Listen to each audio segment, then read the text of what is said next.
A paz do Senhor, irmãos queridos, é um prazer muito grande estarmos aqui, com mais uma oportunidade para estudarmos a palavra do Senhor na nossa escola bíblica dominical. Eu tenho certeza que você já está sentindo falta do convívio da igreja, do convívio entre os irmãos, mas em breve eu creio que tudo isso voltará ao normal. Amém?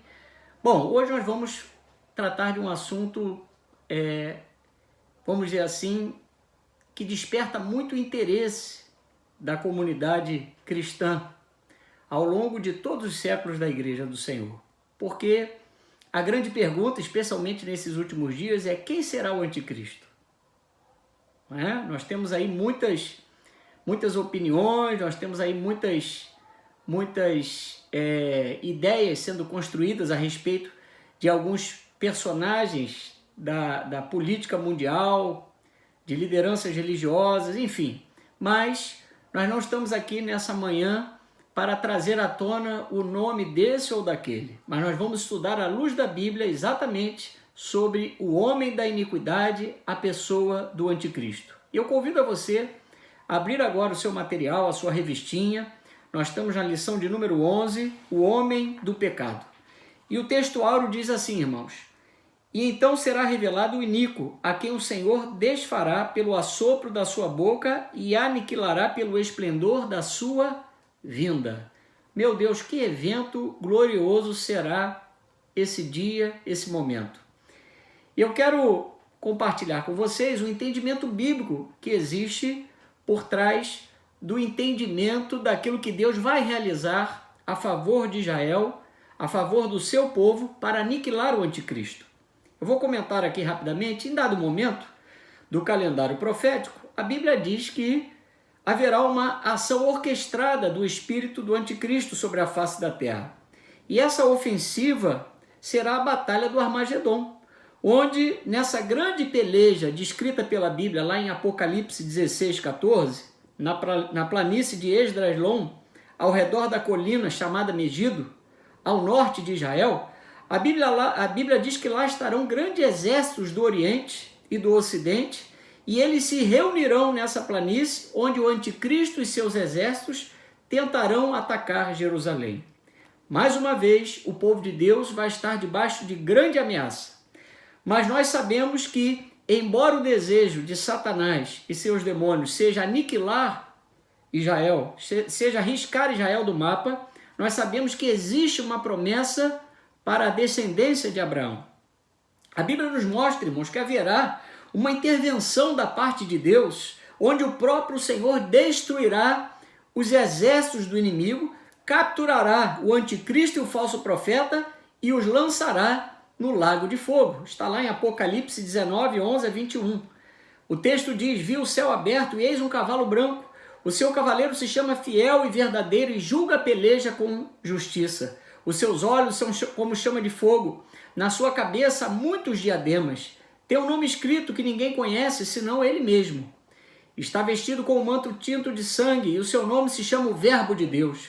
E seguiam nos exércitos que está no céu, montando cavalos brancos, com vestiduras de linho finíssimo, branco e puro. Sai da sua boca uma espada afiada, para com ela ferir as nações, e ele mesmo as regerá com um cetro de ferro. E pessoalmente pisa o lagar do vinho do furor da ira do Deus Todo-Poderoso. Tem no seu manto e na sua coxa o nome escrito Rei dos Reis e Senhor dos Senhores. Então viu um anjo posto em pé no sol e clamou com grande voz, falando a todas as aves que voam pelo meio do céu: Vinde, reuni-vos para a grande ceia de Deus, para que comais carnes de reis, carnes de comandantes, carnes de poderosos, carnes de cavalos e seus cavaleiros, carnes de todos, quer livres, quer escravos, tanto pequenos como grandes. E vi a besta, no versículo 19, e os reis da terra, com seus exércitos, congregados para pelejarem contra aquele que estava montado no cavalo e contra o seu exército. Agora, versículo 20, mas a besta foi aprisionada, e com ela o falso profeta, que com os sinais feitos diante dela, seduziu aqueles que receberam a marca da besta e eram os adoradores da sua imagem. Os dois foram lançados vivos dentro do lago de fogo que arde com enxofre. Os restantes foram mortos com a espada que saía da boca daquele que estava montado no cavalo. E todas as aves se fartaram das suas carnes. Meu Deus do céu, né? Você imagina a cena desse evento, o poder e a majestade que há na pessoa de Jesus, que somente pelo poder do seu hálito, da sua boca, estará destruindo a ação do inimigo contra o povo de Israel. E sobre esse grande evento, irmãos, tanto Daniel como o profeta Joel e Zacarias, ambos identificam Jerusalém como o local onde essa batalha final entre o anticristo e Jesus acontecerá. Então há um local definido para que aconteça essa batalha, esse encontro entre todos os seguidores da besta, não é? Do anticristo e do falso profeta, contra Israel.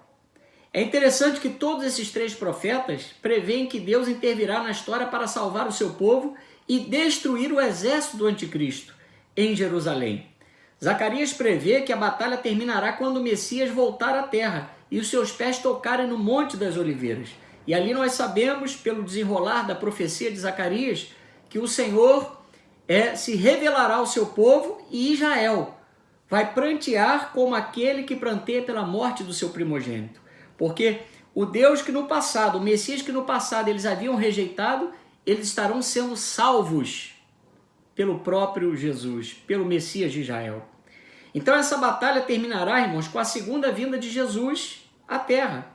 Essa profecia sobre a batalha do Armagedon não é uma alegoria literária ou um mito, né? Tem vezes que nós lemos a Bíblia e ficamos assim tentando dimensionar, imaginar esses eventos apocalípticos que estarão acontecendo, inclusive sobre a face da terra, e nós às vezes não conseguimos alcançar com propriedade a profundidade desses momentos. Mas nós queremos dizer que à luz da Bíblia, eles serão reais, eles serão verídicos. Então essa profecia sobre a batalha do Armagedon não é uma alegoria nem um mito. Armagedon será um evento real de proporções trágicas para aqueles que desafiam a Deus. É só você analisar a história da Bíblia e você vai ver que em cada um dos momentos em que Israel foi perseguido pelos inimigos de Deus, foi encurralada pelos seus inimigos, mas quando Israel estava posicionada, não abria mão das promessas de Deus, estava sendo obediente ao Senhor, Deus deu vitória ao seu povo. Então, amados, essa será uma reunião de forças militares no Oriente Médio, numa das terras mais disputadas de todos os tempos. Israel é o centro do mundo, não é? É o umbigo do mundo. Nós temos que estar atentos a tudo o que acontece em Israel, temos que estar atentos às notícias sobre Israel, porque Israel é o termômetro para nós medirmos o quê? Os eventos apocalípticos que estão para acontecer. E a Bíblia diz, irmãos, que nessa grande ofensiva contra Israel, os exércitos que virão e acompanharão o Filho de Deus não precisarão lutar. Por quê? Porque o próprio Jesus destruirá o anticristo com o sopro da sua boca pela manifestação da sua vinda. Irmãos, é algo maravilhoso, magnífico. Paulo, quando fala sobre esse tempo, ele diz lá em 2 Tessalonicenses capítulo 2, versículo 8, que então o perverso aparecerá e o Senhor Jesus, quando vier, o matará com um sopro e o destruirá com a sua gloriosa presença. Olha só, então é o poder da presença e da palavra de Deus, da majestade do Senhor através de Jesus. É certo que quando os inimigos do Cordeiro se reunirem, a derrota deles será final. Apocalipse 19, 19 a 21 diz assim: E vi a besta e os reis da terra com seus exércitos, congregados para pelejarem contra aquele que estava montado no cavalo e contra o seu exército. Mas a besta foi aprisionada, e com ele o falso profeta, que com os sinais feitos diante dela seduziu aqueles que receberam a marca da besta e eram os adoradores da sua imagem. Os dois foram lançados vivos dentro do lago de fogo que arde com enxofre. Os restantes foram mortos com a espada que saía da boca daquele que estava montado no cavalo, e todas as aves se fartaram das suas carnes. Então nós sabemos que essa marca, a marca da besta, será uma identificação satânica que o homem dos últimos dias vai receber. Aqueles que aceitarem o governo do anticristo e receberem essa marca não têm mais oportunidade de salvação. Mesmo durante a grande tribulação, as pessoas que receberem essa marca não terão a oportunidade da salvação. Então hoje, irmãos, nós podemos extrair para a nossa vida que hoje é muito melhor, está ainda ao nosso alcance, nós entregarmos a nossa vida para Jesus e permitir que Ele assuma o controle da nossa mente, não é? Para quê? Para que nós não venhamos a experimentar a ira de Deus que está destinada para os desobedientes. Então será nessa batalha, a batalha do Armagedon, que Jesus, o Messias, se revelará de modo especial na sua vinda, pessoal e visível, sobre o Monte das Oliveiras. Vai ser algo visível, irmãos. A Bíblia diz lá em Zacarias capítulo 12, versículos 2 em diante: eis que eu farei de Jerusalém um cálice de tontear para todos os povos em redor e também para Judá, durante o sítio contra Jerusalém, durante o cerco contra Jerusalém. Naquele dia farei de Jerusalém uma pedra pesada para todos os povos. Todos que a erguerem se ferirão gravemente, e contra ela se ajuntarão todas as nações da terra. Então, a condução dos fatos que acontecerão nos últimos tempos, todos esses fatos vão levar as nações a odiarem Israel. Por quê?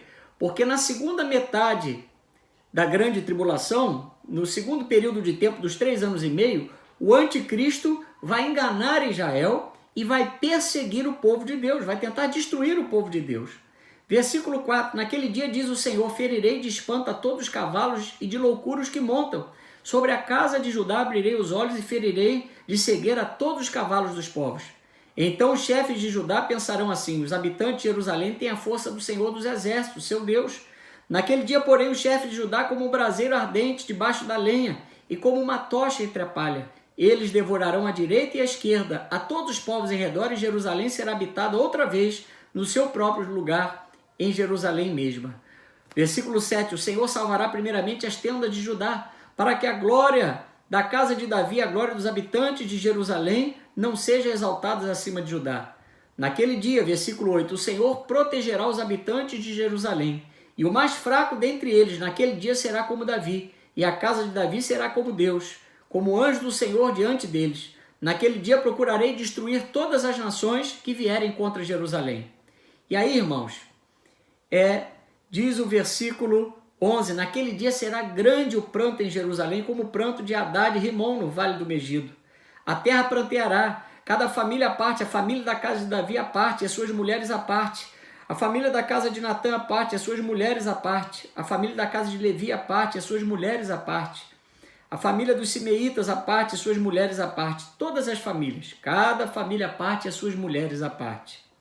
Então, queridos, é o que diz lá em Apocalipse 1:7.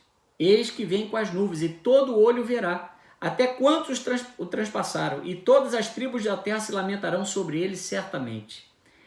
Chegará o momento em que Israel, acuado por todos os exércitos que o anticristo estará encabeçando para aniquilá-los de uma vez por todas, nesse momento em que Israel estiver aniquilado, ali próximo ao Monte das Oliveiras, o Senhor estará entrando com socorro. E a Bíblia diz que o povo de Israel vai cair em si e vai clamar o Santo de Deus. Amém? Jesus aparecerá em grande glória, amados, acompanhado dos exércitos celestiais. Apocalipse 19, 11 a 14 diz, vi o céu aberto e eis um cavalo branco. O seu cavaleiro se chama Fiel e Verdadeiro e julga e peleja com justiça. Os seus olhos são chama de fogo, na sua cabeça há muitos diademas. Tem um nome escrito que ninguém conhece, senão ele mesmo. Está vestido com um manto tinto de sangue e o seu nome se chama o Verbo de Deus. Olha, irmãos, ele virá, Jesus virá, instalará um reino de paz e harmonia no mundo, desfazendo por completo o anticristo, o falso profeta e o próprio Satanás. Jesus virá acompanhado da sua igreja, com todos os salvos de todos os tempos, a esposa de Cristo. Apocalipse 21, 9 diz, então veio dos 7 anjos que têm as 7 taças cheias dos últimos 7 flagelos, e falou comigo dizendo, vem, mostrar-te-ei a noiva, a esposa do Cordeiro. Amém? Então a volta de Cristo em glória, irmãos, vai reverter toda a situação de caos e perseguição contra Israel.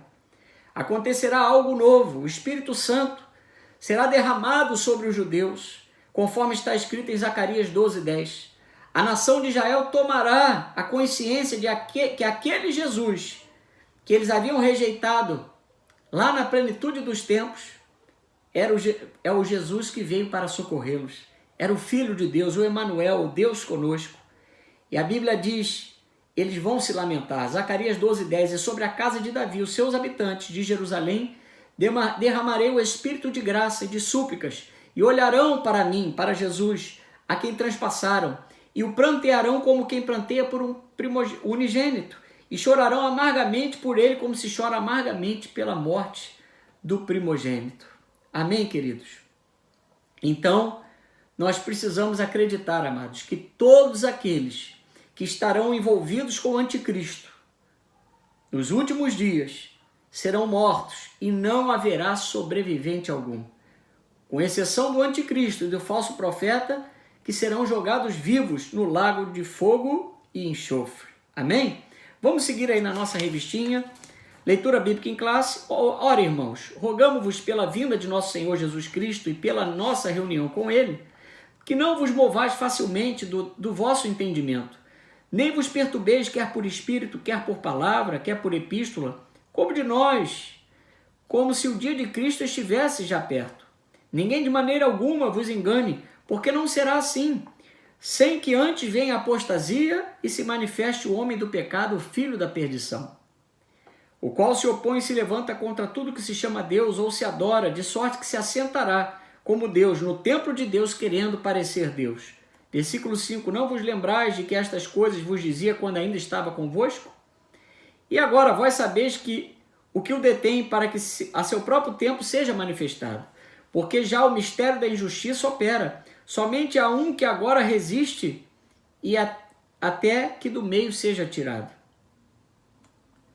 E então será revelado o iníquo, a quem o Senhor desfará pelo assopro da sua boca e aniquilará pelo esplendor da sua vinda.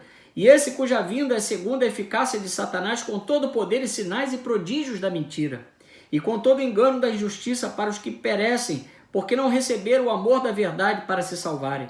E por isso Deus lhe enviará a operação do erro para que creiam a mentira, para que sejam julgados todos que não creram a verdade, antes tiveram prazer na iniquidade.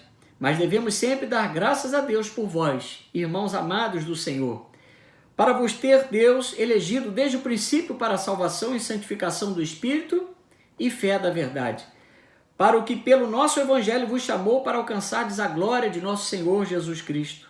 Então, irmãos, estáis firmes e retende as tradições que vos foram ensinadas, seja por palavra, seja por epístola nossa. Então, irmãos, vamos entender esse momento.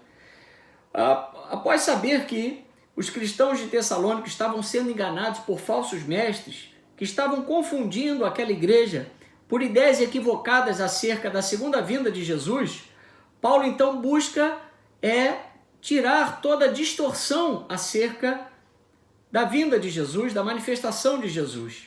Por quê? Porque as pessoas estavam acreditando que Jesus já havia voltado e que eles já estavam em grande tribulação. Ou seja, alguns cristãos de Tessalônica acreditavam que a vinda de Jesus já havia acontecido e que agora eles estavam sem nenhum tipo de esperança, porque já havia acontecido a volta de Jesus. Mas lá em 1 Tessalonicenses, capítulo 5, versículo 1 ao 11, a Bíblia diz: irmãos, relativamente aos tempos e às épocas, não há necessidade que eu vos escreva, pois vós mesmos estáis inteirados com precisão que o dia do Senhor vem como ladrão de noite. Quando andarem dizendo paz e segurança, eis que lhes sobrevirá repentina destruição, como vêm as dores de parto, a que está para dar à luz, e de nenhum modo escaparão. Mas vós, irmãos, não estáis em trevas, para que esse dia como ladrão vos apanhe de surpresa. Porquanto vós todos sois filhos da luz e filhos do dia. Nós não somos da noite nem das trevas. Assim, pois, não durmamos como os demais. Pelo contrário, vigiemos e sejamos sóbrios. Ora, os que dormem, dormem de noite. Os que se embriagam, é de noite que se embriagam. Nós, porém, somos do dia. Sejamos sóbrios, revestindo-nos da couraça da fé e do amor, e tomando como capacete a esperança da salvação. Porque Deus não nos destinou para a ira, mas para alcançar a salvação mediante nosso Senhor Jesus Cristo, que morreu por nós, para que quer vigiemos, quer durmamos, vivamos em união com Ele. Consolai-vos uns aos outros Consolai-vos, pois, uns aos outros com estas palavras e edificai-vos reciprocamente, como também estás fazendo. Então, irmãos, você percebe que Paulo lhes encoraja a crer como ele mesmo havia dito, acerca de que a igreja do Senhor não passaria pelo juízo, porque nós não fazemos parte, nós não somos objetos da ira de Deus. 1 Tessalonicenses 5,9, o texto diz, porque Deus não nos destinou para a ira, mas para alcançarmos a salvação mediante nosso Senhor Jesus Cristo. Então, amados, somente aqueles que não receberam o amor de verdade, a fim de serem salvos, e que rejeitaram a salvação, é que verão o anticristo. Amém? Então, se você tem uma aliança com Deus e vive nessa aliança, debaixo deste concerto, desta aliança, você não estará debaixo da ira de Deus. Amém? Vamos então à nossa introdução. Nesta lição trataremos de como nos últimos dias um homem será usado por Satanás para afrontar a Deus e perseguir Israel, o anticristo. Conhecido também como homem do pecado, esse personagem maligno aparece na Bíblia como o representante mais autorizado de Satanás. Não podemos ignorá-lo, temos de conhecer o seu caráter, missão e destino final. Que este estudo nos ajude a precavermos contra o espírito do anticristo que já opera no mundo. Estejamos alertas, mas não percamos o ânimo, pois o que está conosco em nós é infinitamente mais poderoso. Amém? Então, queridos, nós não estamos aqui tentando fazer do evangelho um evangelho irresponsável. Não, de forma alguma. Mas o que nós estamos querendo transmitir a você nesse momento, especialmente em que estamos vivendo essa pandemia e que nós temos a comunidade da igreja próxima a nós, nós estamos vivendo a unidade física entre os irmãos, mas isso tudo, irmãos, não pode tirar de você o equilíbrio que Deus quer que você tenha. Amém? Você tem que continuar a sua vida, tem que continuar a fazer os seus planos, os seus projetos, levando sempre em consideração que a volta de Jesus virá como ladrão, mas que se você estiver firme com Jesus, você não estará sob o governo do anticristo. Mas deixa eu comentar, o texto aí de 1 João 4, 1 a 3.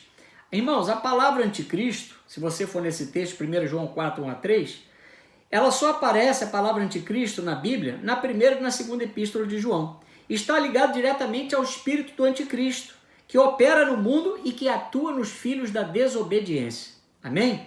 Então, por isso que aquele que se mantém rebelde a Jesus não terá a vida eterna. Amém? Em João 3,36, a Bíblia diz, quem crê no Filho tem a vida eterna. O que todavia se mantém rebelde contra o Filho não terá a vida, mas sobre ele permanece a ira de Deus. Amém? Então nós temos que rejeitar o governo do anticristo.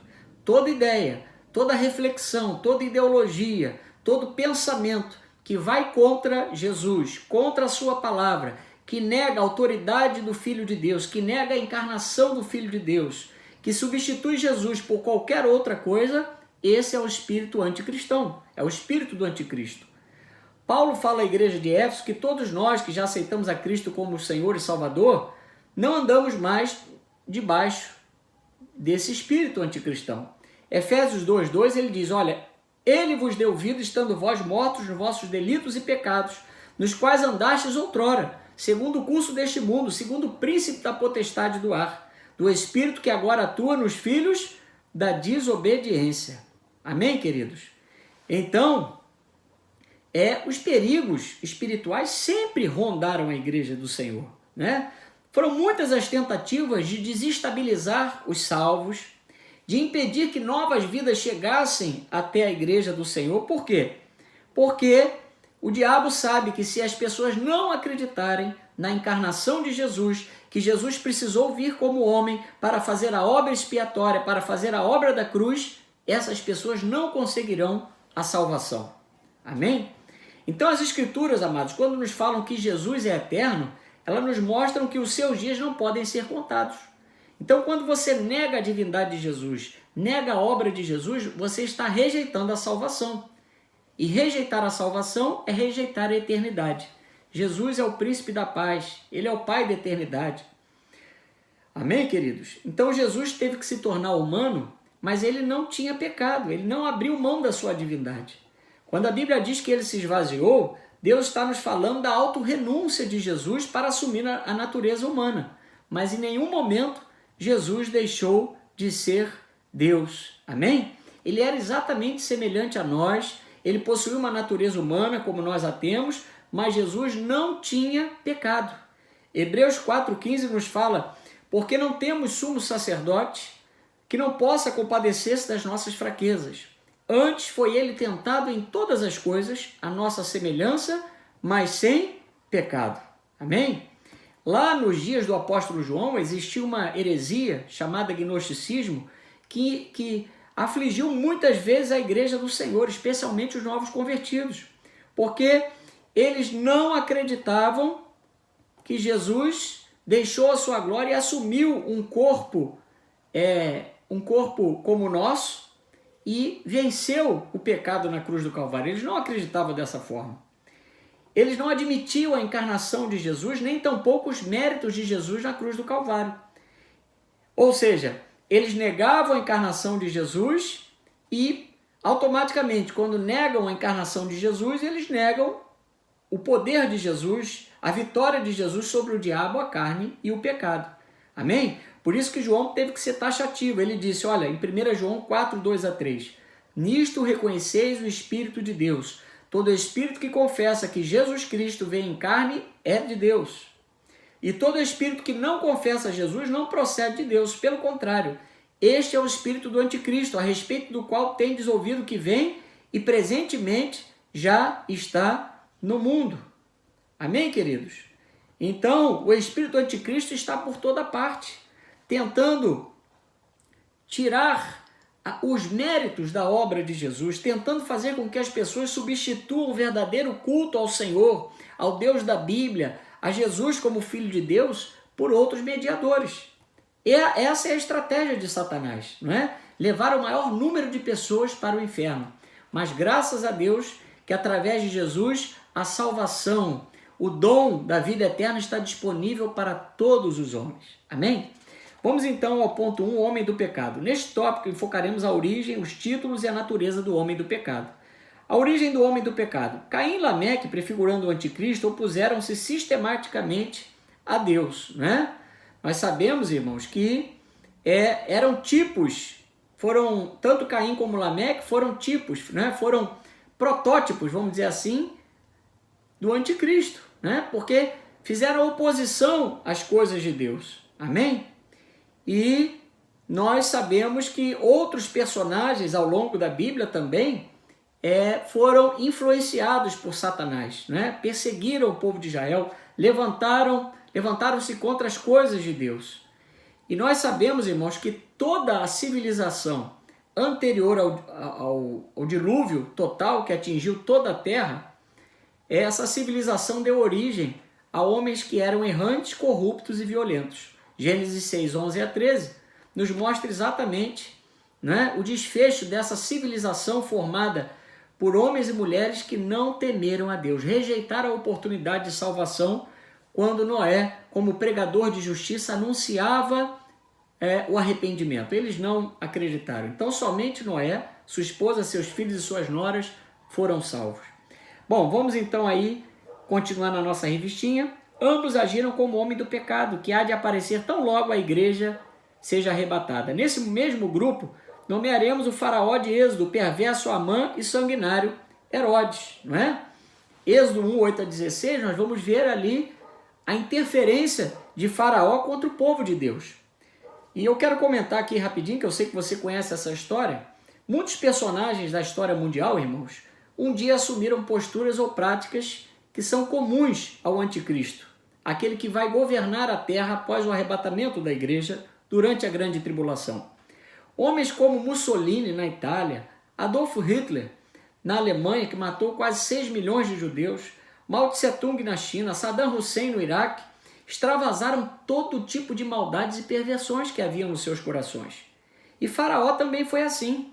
Nós sabemos que após a morte de José, que havia levado para o Egito a sua família, a Bíblia nos diz que levantou-se uma outra dinastia de Faraó no Egito, a 18ª dinastia de faraós, que começou a enxergar o povo hebreu como uma ameaça muito grande.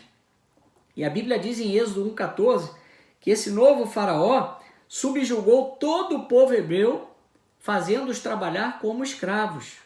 Trabalho forçado, produzindo tijolos, trabalhando nos campos e todo tipo de serviço forçado.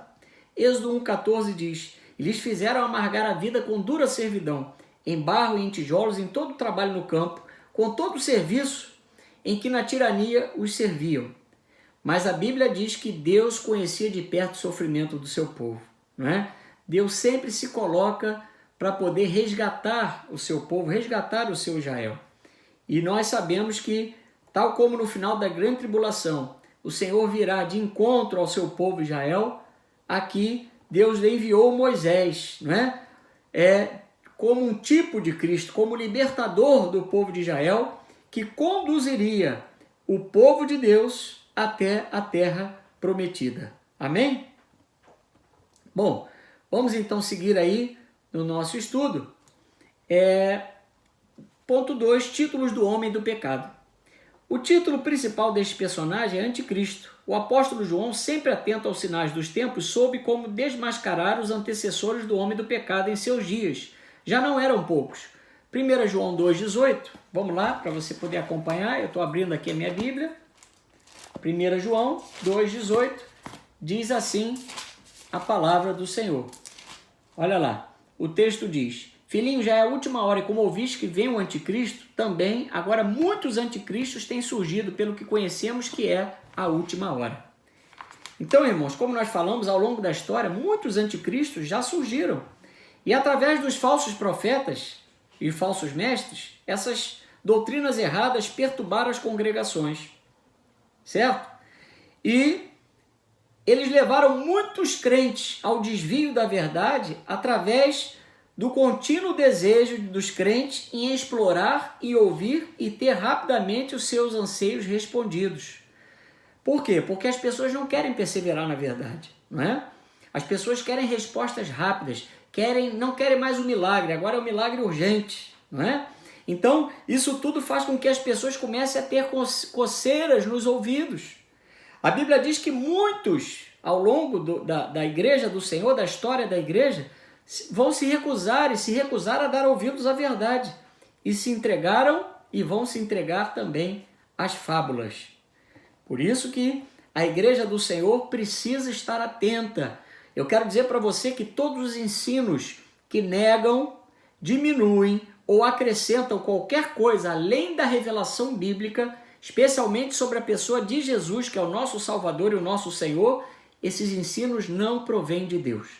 Lá em 1 Timóteo, primeira epístola de Paulo a Timóteo, capítulo 4, versículo 1, a Bíblia diz: ora, o Espírito afirma expressamente que nos últimos tempos alguns apostatarão da fé por obedecerem a espíritos enganadores e a ensino de demônios. Então nós temos que ter muito cuidado, irmãos. Se você se congrega no MJCP, se você está sendo pastoreado, se você tem a sua liderança estabelecida diante de Deus como seu pastor ou como pastores auxiliares sobre a sua vida, não ouça outras mensagens, procure se dedicar exclusivamente à obra que Deus tem através da sua igreja local, através da vida dos seus pastores, para que você não se contamine com heresias e com distorções da Bíblia. Amém? Bom, vamos seguir aí. No Apocalipse, o homem do pecado é descrito como a besta que sobe da terra. Lá em Apocalipse 13:1, a Bíblia fala isso, né? E eu quero comentar. Irmãos, homens com o espírito do anticristo, nós já vimos até aqui que eles sempre existiram. Sempre existiram homens ruins, homens maus, perversos. Desde Nimrod, o primeiro poderoso na terra, lá em Gênesis capítulo 10, tem havido poderes tiranos na Assíria, na Pérsia, na Babilônia, na Macedônia, em Roma, em Stalin, na ex-União Soviética, lá com Stalin, na Rússia com Lenin, em Uganda com Idi Amin, na Al-Qaeda com Osama Bin Laden e tantos outros personagens aí que nós já citamos ao longo dessa aula. Esses e muitos outros regimes do mal, modelos monstruosos de governos que em nada glorificaram a Deus, apontam exatamente para a besta. E o que é a besta? Tem muita gente que confunde, né? Se depara lá com o anticristo, a besta, falso profeta. O que é isso? A besta, irmãos, é o caráter do anticristo. Tá certo? Então o anticristo será a personificação do caráter do anticristo. né? Satanás estará governando através daquele homem. E João, dentro da revelação, ele vê a besta que saía do mar e outra besta que saía da terra, respectivamente. Está lá em Apocalipse 13:1 e Apocalipse 13:11. Ou seja, a Bíblia vem montando um cenário que aparecerá a besta do mar e a besta da terra. E a Babilônia, o que aponta para as seguintes verdades. A besta do mar, irmãos, a besta do mar, lá de Apocalipse 13:1-10, representa a perseguição, é o anticristo. Ele vai se levantar contra aqueles que não negarem Jesus, que ficarem durante a grande tribulação, e vai se levantar contra Israel. Depois nós temos a besta da terra, de Apocalipse 13:11-18, representando a religião, cujo braço que vai se mover por meio dela será o falso profeta, que vai ser o braço religioso do anticristo. E Apocalipse 14:8 nós temos a Babilônia, a prostituta, representada pela sedução, que é o presente século. Então, irmãos, a besta que João viu saindo do mar representa nações e governantes em revolta contra Deus. Lá em Isaías 17:12-13, o texto diz: ouça, as tropas de muitas nações rugem como ruge o mar. Escute o estrondo dos exércitos que avançam como ondas estrondosas, embora rujam como a arrebentação da praia. Já em Isaías 57:20-21, a Bíblia diz: os perversos, porém, são como o mar agitado, que nunca se aquieta e revolve lama e sujeira sem parar. Para os perversos não há paz, diz o meu Deus. Então você vai percebendo os detalhes da palavra de Deus, né, que vem se encaixando em toda, de Gênesis a Apocalipse. João diz em Apocalipse 17:15 que as águas, em seguida o anjo disse a ele: as águas que você viu, João, onde a prostituta governa, representam multidões de todas as nações e línguas. Então a besta que surge do mar simboliza a perseguição de Satanás através dos governos, das organizações e de regimes contra o reino de Deus, que serão liderados por homens que não temerão a Deus, não temerão ao Senhor. Isto culminará, irmãos, com domínio mundial contra o povo de Deus. A visão geral do anticristo pela Bíblia pode ser explicada da seguinte forma. Se você for lá no profeta Daniel, o anticristo é representado inicialmente não como uma pessoa, mas como 4 reinos. Leão, que tinha asas como de águia, né, que simboliza a Babilônia. O urso, que representa o Império Medo-Persa, que devorava a Babilônia, a Lídia e o Egito. Leopardo, que representa o Império Grego, que significa velocidade, né, apontando que seria um império que conquistaria amplamente o mundo daquela época, liderado por Alexandre o Grande. E depois o 4º animal. A Bíblia fala que ele tem 10 dentes e 10 chifres. Este animal, irmãos, é uma menção clara ao poder que os futuros governantes teriam ao se levantar contra o povo de Deus. Esse império na Bíblia é identificado como o império do anticristo, que será implantado no mundo pela ação do anticristo e do falso profeta.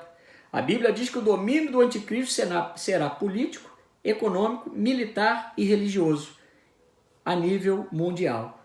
Ele dominará o mundo através da União Europeia, do norte da África e do Oriente Médio. Amém, irmãos?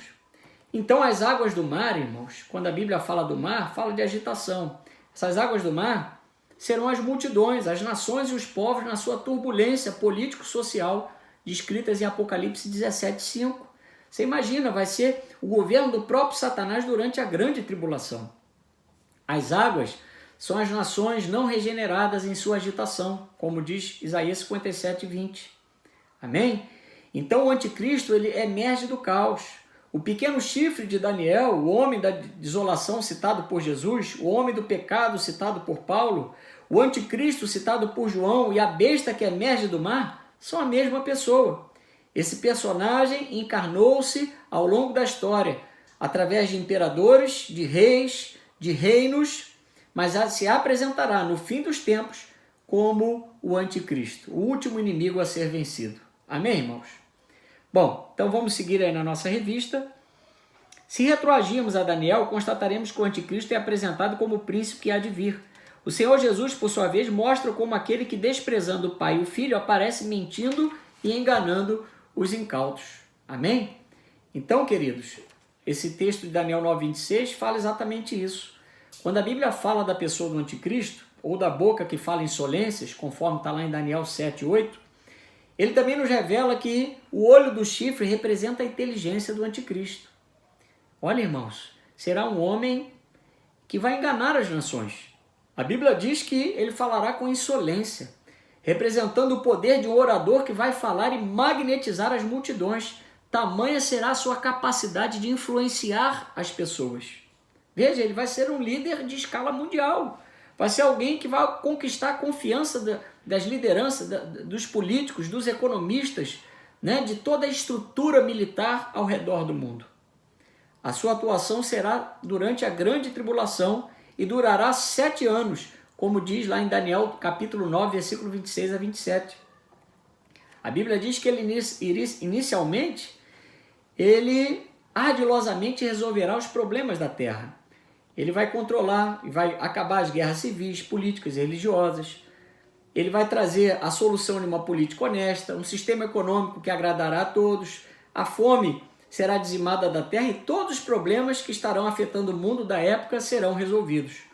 O seu carisma será algo tão emblemático que as nações e os homens ficarão maravilhados com o seu trabalho. É tão impressionante, irmão, que se você for lá em Apocalipse 13, 3, Apocalipse capítulo 13, versículo 3, a Bíblia diz que ele operará grandes sinais, de maneira que até fogo do céu ele fará descer à terra. Então é uma combinação, não é? De poder na oratória, de capacidade intelectual, de capacidade de convencimento das multidões, das nações, e também de manifestação de poderes, a ponto de fazer descer fogo do céu. Por isso, todos os governos do mundo darão à besta o poder e a autoridade. Apocalipse 17, 13 fala isso. E serão enganados por isso. Amém? Então, quase todo mundo será seduzido. Até Israel, durante a grande tribulação, fará um pacto com o anticristo por certo período de tempo. Até que, em dado momento, a besta, que é o anticristo, que os enganou, se revelará e perseguirá Israel. Amém? Atualmente, irmãos, nós já observamos uma referência clara ao desejo de uma liderança mundial através da Europa, da União Europeia especialmente, que é composta por 27 países que já estão se preparando para colocar em prática, estão aí almejando um sistema monetário único, com um controle mundial, onde nós sabemos que, por meio desse controle, desse governo, o anticristo estará agindo no mundo. Quem ainda detém essa manifestação do anticristo, irmãos, é a igreja, somos nós, porque nós estamos na terra, a presença do Espírito Santo está aqui. E enquanto o Espírito Santo e a igreja estiverem na terra, o mal, nessa proporção, na proporção da manifestação do anticristo, não poderá se revelar ainda. Amém? Então, queridos, vamos seguir. Glória a Deus. Então, assim como Deus é, ao mesmo tempo, um Deus uno, trino e santo, por um tempo nações e povos serão regidos por uma trindade satânica. A besta, o falso profeta e o anticristo. Você pode falar comigo aí em casa, na sua casa? A besta, o falso profeta e o anticristo. Amém? A besta, como nós já ensinamos, é o perfil do homem que irá se levantar a nível político, econômico e militar na Europa, que é apontado pela Bíblia como o ressurgimento do Império Romano na Europa. É o caráter do anticristo. É o anticristo, é a besta. O falso profeta será um líder religioso que vai sintetizar o ajuntamento de todas as religiões da Terra em uma grande igreja satânica mundial, cujos pilares apontam para a antiga Babilônia, onde o povo adorava o Deus Sol, que era Satanás, o falso anjo de luz. Ou seja, o estado religioso desse tempo também apontará para a antiga Roma, onde a adoração ao imperador era cultivada, onde ele era considerado um rei-deus. Então tudo isso, irmãos, está sendo preparado. Queiramos nós ou não, as coisas estão acontecendo, né? Se você acompanhar determinados veículos de estudo acerca desse tempo, você vai entender o que a Bíblia está falando. Amém? Bom, vamos seguir aí adiante. A ruína de seu império. Ou melhor, não. O Senhor Jesus, ponto 2, títulos do homem do pecado. Lá embaixo, o Senhor Jesus, por sua vez, mostra como aquele que, desprezando o Pai e o Filho, aparece enganando os incautos. Amém? Então vamos ao ponto 3, a natureza do homem do pecado. O homem do pecado será de tal forma usado por Satanás que chegará a ser confundido com este. Ele aparecerá como uma espécie de ungido do diabo e na força do maligno realizará grandes sinais e prodígios, induzindo a humanidade a recepcioná-lo como se fosse o próprio Deus. Isso é que é o perigo, irmãos, né? Lá em 2 Tessalonicenses 2,4, vamos ver aqui. Olha o que diz esse texto. Abra aí a sua Bíblia, você que está acompanhando aí de casa, né? Com seu cafezinho aí. Olha lá, 2 Tessalonicenses 2,4 diz: o qual se opõe e se levanta contra tudo que se chama Deus ou é objeto de culto, a ponto de assentar-se no santuário de Deus, ostentando-se como se fosse o próprio Deus. Então, queridos, o homem do pecado, representado pela pessoa do anticristo, fará oposição a todas as coisas de Deus. As motivações da besta são muito parecidas com a do próprio Lúcifer, quando ele acolheu no seu coração a iniquidade. O profeta Isaías nos fala lá em Isaías 14, versículos 13 a 14, diz assim: que como caíste do céu, a estrela da manhã, filho da alva, como foste lançado por terra, tu que debilitavas as nações, tu dizias no coração: eu subirei ao céu, acima das estrelas, de Deus exaltarei o meu trono, e no monte da congregação me assentarei nas extremidades do norte. Subirei acima das mais altas nuvens e serei semelhante ao Altíssimo. Então, infelizmente, nós sabemos pela história que está na Bíblia que Lúcifer foi movido pelo orgulho pessoal, pela ambição e pela soberba, porque ele quis ser como Deus, como Jesus.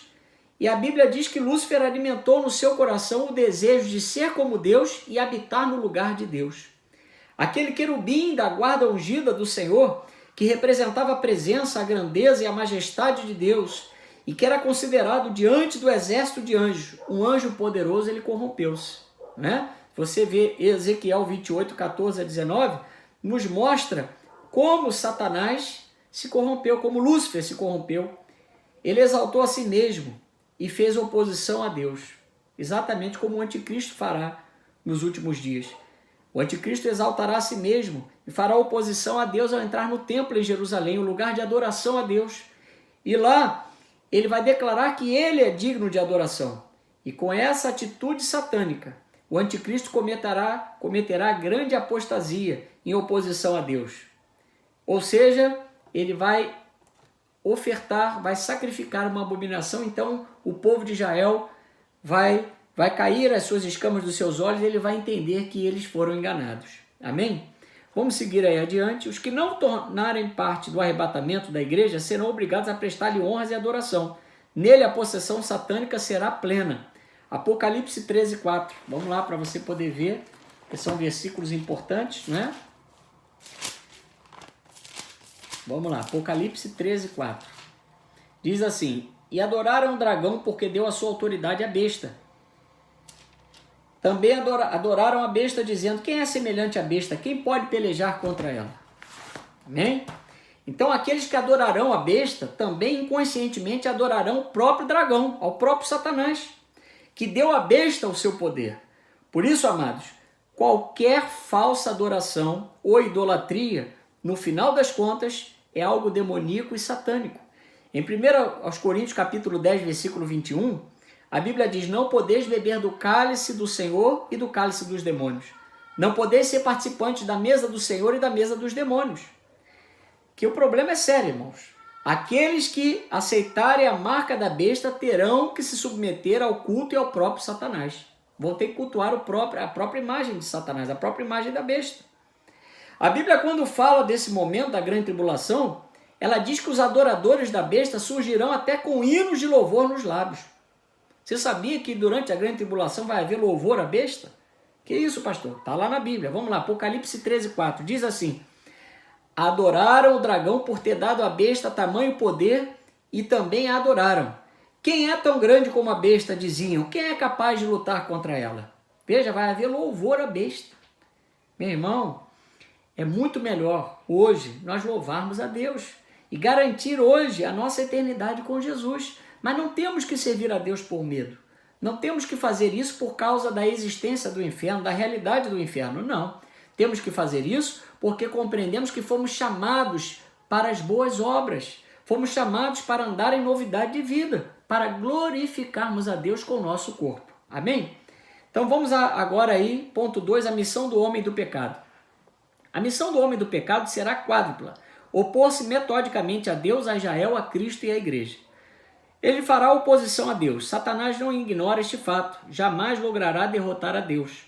Por essa razão, volta-se contra todas as obras divinas ele tenta impedir prioritariamente o evangelho de Cristo de alcançar os confins do mundo para que o reino dos céus jamais se instale na terra. Ferozmente opõe-se a Deus, aos santos, anjos, à igreja, a Israel, os redimidos do Cordeiro. Vamos lá, em Apocalipse 12, 10, 11 a 13 a 17, nesses versículos, em Apocalipse 12 a 10 em diante, você vai ver que o propósito do anticristo é destruir os santos, os eleitos de Deus. O homem anticristo, habitado pelo espírito de Satanás, fará oposição a Deus e a Jesus. Contudo, como Satanás não pode, olha só, não pode tocar em Deus, porque Deus o expulsou do céu, de acordo com Apocalipse 12, a única coisa que resta para ele é perseguir a semente da mulher, que é a igreja de Jesus. Você percebe, né, que ao longo de toda a história a igreja foi perseguida. Leis são criadas para tentar impedir o progresso, o avanço do evangelho. Olha quantas igrejas na China estão sendo desmontadas, estão sendo queimadas. Quantos cristãos na África estão perdendo a vida por causa de Jesus? Então a perseguição é real, irmãos. É algo tremendo, no sentido de causar mesmo impacto na vida da igreja, porque muitos irmãos nossos em Cristo estão perdendo a vida. Essa perseguição está sendo levada até o ponto mais drástico do derramamento de sangue humano, né, dos filhos de Deus. Então o diabo sabe que atacar a igreja de Jesus é causar danos ao corpo de Cristo. Ele também sabe que porque os membros da igreja são os escolhidos de Deus, eternamente amados por Deus, destruí-los é equivalente a derrotar a Deus. Satanás pensa isso. Mas graças a Deus, irmãos, que a Bíblia diz que as portas do inferno não podem prevalecer contra a igreja de Jesus. Amém? Da mesma forma que Deus vai permitir por um tempo a ação do governo do anticristo sobre a face da terra, não é? Do homem da iniquidade, virá também o tempo em que todas as nações, todos os homens de todas as tribos, línguas e nações terão que se encurvar, dobrar os seus joelhos e dizer que Jesus Cristo é o Senhor, que não há outro Deus como o nosso Deus. Amém? Glória a Deus. Vamos seguir então.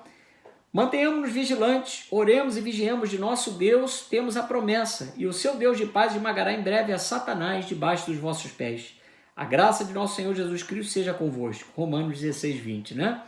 Vamos seguir, ponto 2, opor-se a Israel. Através de seus anticristos, o diabo vem reunindo todos os esforços para destruir Israel, quer física, quer espiritualmente. O que dizer da destruição em massa dos judeus durante a Segunda Guerra Mundial?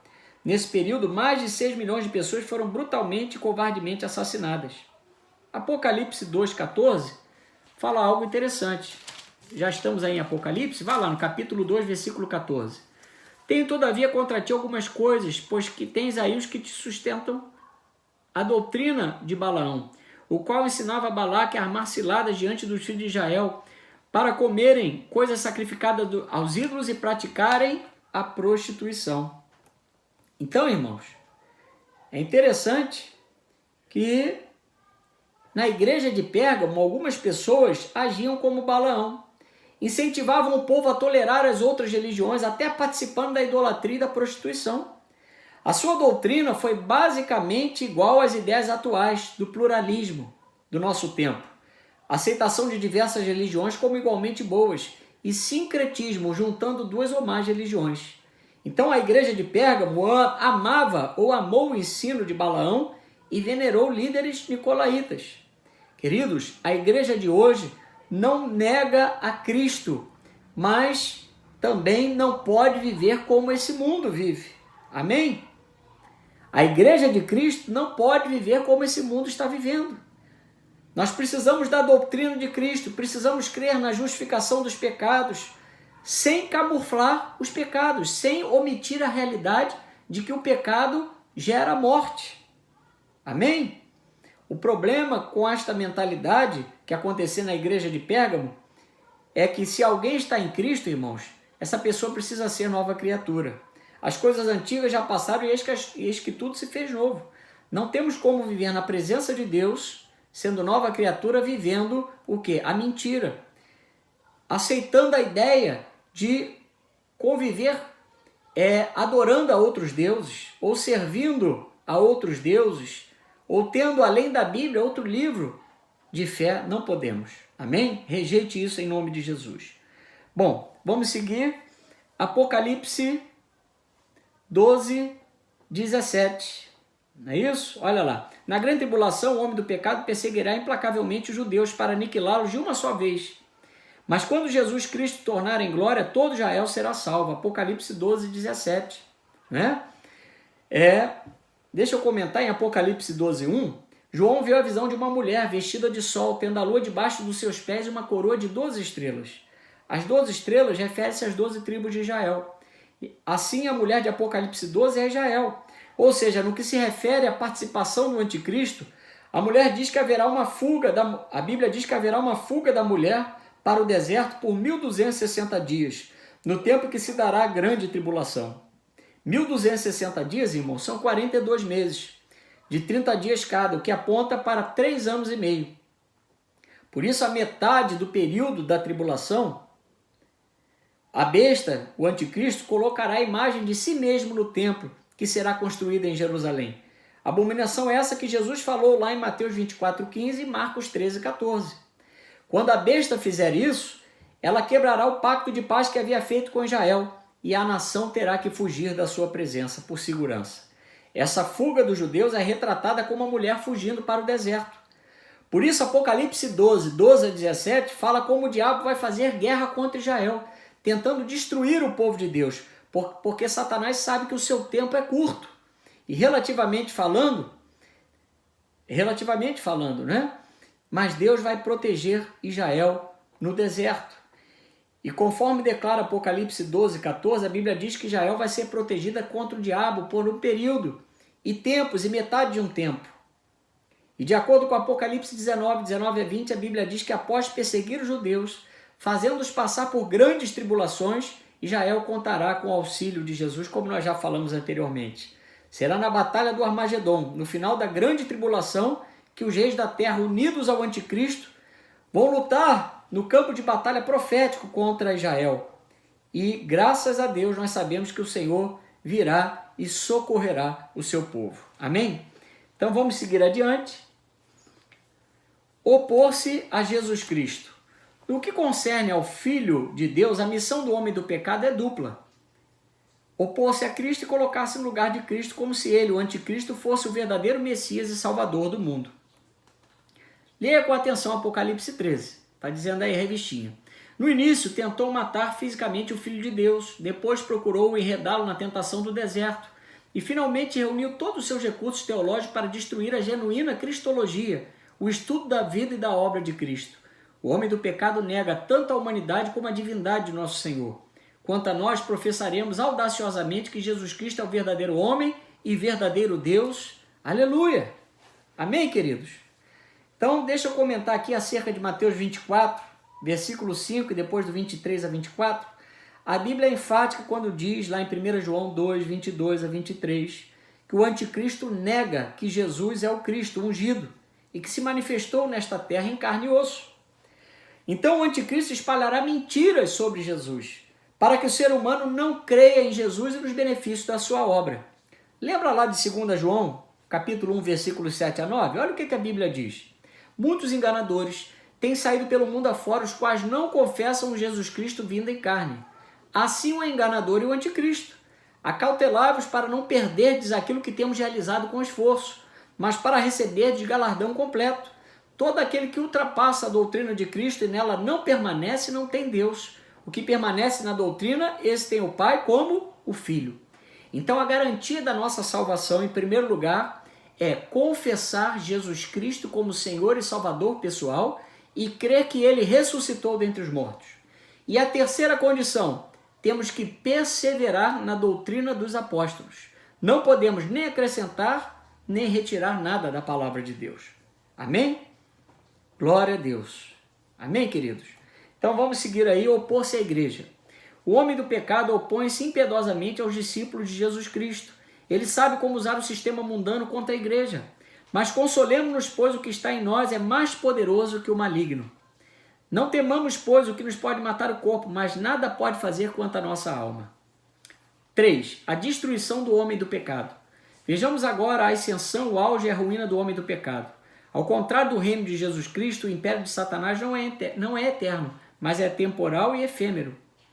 a ascensão de seu império. Tão logo a igreja seja arrebatada, Deus permitirá que Satanás, através de seus 12 escolhidos, a besta e o falso profeta, reine absolutamente por 3 anos e meio.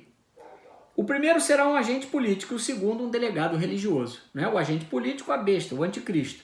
E aquele que vai comandar o culto, a personalidade de Satanás é o falso profeta. Vamos ver o ponto 2, o auge de seu império. O homem do pecado, no auge do seu poder, dominará tanto a economia quanto a religiosidade humana, agrupando todas as coisas sobre o seu comando. E aí, irmãos, eu quero ler com vocês, eu quero dissecar esse texto aqui de Apocalipse 13, né? Versículos 7 a 8, depois do 16 a 18. Vamos lá, já que eu já estou aqui, Apocalipse 13, versículos 7 a 8. Diz assim: foi-lhe dado também que pelejasse contra os santos e os vencesse. Deu-se-lhe ainda autoridade sobre cada tribo, povo, língua e nação. E adorá-lo-ão todos que habitam sobre a terra, aqueles cujos nomes não foram escritos no livro da vida do Cordeiro que foi morto desde a fundação do mundo. Versículo 16. A todos os pequenos e os grandes, os ricos e os pobres, os livres e os escravos, faz que lhe seja dada certa marca sobre a mão direita ou sobre a fronte, para que ninguém possa comprar ou vender, senão aquele que tem a marca, o nome da besta ou o número do seu nome. Aqui está a sabedoria. Aquele que tem entendimento, calcule o número da besta, pois é número de homem. Ora, esse número é 666. Amém? Então, queridos, o apóstolo João, numa visão detalhada por Deus, ele viu o sistema monetário mundial reestruturado e um novo sistema financeiro que será colocado em prática pelo governo do anticristo. A nova moeda contará com códigos, marcas e números, algo como um código universal. E eu não estou dizendo que é ele, mas recentemente o Emmanuel Macron, numa entrevista a um canal francês, ele, juntamente com o Papa, eles falaram acerca de um salário universal, de um controle financeiro universal. Não é? Então nós temos que estar atentos ao que está acontecendo aí paralelamente à pandemia, porque o cenário apocalíptico está acontecendo. E o que quer dizer isso, irmãos? Antes de Jesus voltar, o homem do pecado vai requerer aquele microchip computadorizado com a condição que se adore a Satanás. Esse chip terá de estar na mão direita ou na testa de todos os cidadãos da Terra que ficarem aqui durante a grande tribulação. Todos os bancos de dados da face da Terra estão neste momento ligados ao supercomputador da Europa chamado a Besta da Bélgica. Isso aí já é algo verídico, tá, irmãos? Não me pergunte como, mas isso é uma pesquisa, isso é um fato já constatado. Existe um supercomputador da Europa chamado a Besta da Bélgica. Todas as pessoas do mundo, de alguma forma, serão incluídas neste computador com um número de 18 dígitos. Os 3 primeiros dígitos que ativam o número de cada pessoa são sempre o 666. O pastor Barry Smith, um ministro da Palavra de Deus na Austrália e na Nova Zelândia, foi alertado pelo Senhor que lhe mostrou que a nova ordem escolheu estes 2 países como plano piloto para este novo sistema econômico. Este pastor tem pesquisado os planos da nova ordem já há bastante tempo e acredita que falta muito pouco para que o plano entre em ação. A marca na mão direita ou na testa de todas as pessoas que estarão sendo governadas por Satanás. Amém? O Canadá, os Estados Unidos e outras nações estão para viver, já estão vivendo de certa forma, a pior crise econômica que a humanidade já passou. A pior, né? Nós estamos vendo aí quebradeiras de empresas, recessão, PIB em baixa, não é verdade? Então, queridos, em pouco tempo todo o dinheiro será recolhido e uma nova moeda forte estará em circulação. Eventualmente, todo o dinheiro desaparecerá e o sistema de transferência de fundos será facilitado por um microchip implantado através de cirurgia na mão ou na testa de todas as pessoas, que serão controladas por um supercomputador mundial. Parece coisa de filme de Steven Spielberg, mas é verdade, irmãos. A Bíblia não mente. Amém? Mas nós temos que estar atentos porque já existe a ideia, já existe alguns países aí da Europa que já não querem mais voltar com dinheiro e já estão usando a desculpa da pandemia do coronavírus para tirar o dinheiro físico de circulação, o papel moeda, a moeda de circulação, para usarem agora as operações online, as operações financeiras online. Amém? Nós temos que tomar cuidado. Enquanto não houver obrigatoriedade de chip, irmãos, para você comprar ou vender, fique tranquilo, porque Quando isso acontecer, certamente nós não estaremos mais aqui. Amém? Você crê nisso? Amém? Então vamos aí seguindo. O auge de seu império, né? O homem do pecado, no auge do seu poder, dominará tanto a economia quanto a religiosidade humana, agrupando todas as coisas sobre o seu comando. O seu governo, a princípio, será aceito por todos sem qualquer contestação. Nós já falamos sobre isso. A ruína de seu império, passados os 3 primeiros anos e meio de seu governo, o anticristo começará a experimentar a ira do Cordeiro de Deus. Sua ruína ocorrerá no auge da sua administração. E depois que todas as pragas se abaterem sobre o seu reino, será ele, juntamente com o falso profeta, lançado no lago de fogo, para onde será jogado também, após o milênio, o arqui-inimigo de Deus, Satanás. Amém? Vamos ler a conclusão. O homem do pecado será o ser humano mais iníquo, mau e blasfemo de todos os tempos. Em termos de maldade, quer essencial, quer formal, será ele superado apenas por Satanás. Aparelhado pelo diabo, há de se levantar contra a criação e contra o próprio Criador. No entanto, ele não irá adiante, pois o Senhor Jesus Cristo o destruirá com o sopro da sua boca. Nós já lemos isso, já explicamos. Ninguém pode resistir ao Cordeiro de Deus, porque ele é o leão da tribo de Judá, o Rei dos reis e o Senhor dos senhores. Glória a Deus. Amém? Que Deus abençoe então aí o seu domingo, né? E que em breve nós possamos ainda, nessa terra aqui, estarmos juntos glorificando o nome de Jesus na comunhão dos santos, na igreja do Senhor. Amém? Obrigado aí por estar aí prestigiando essa aula e que Deus te abençoe muitíssimo em nome de Jesus. Amém? Glória a Deus.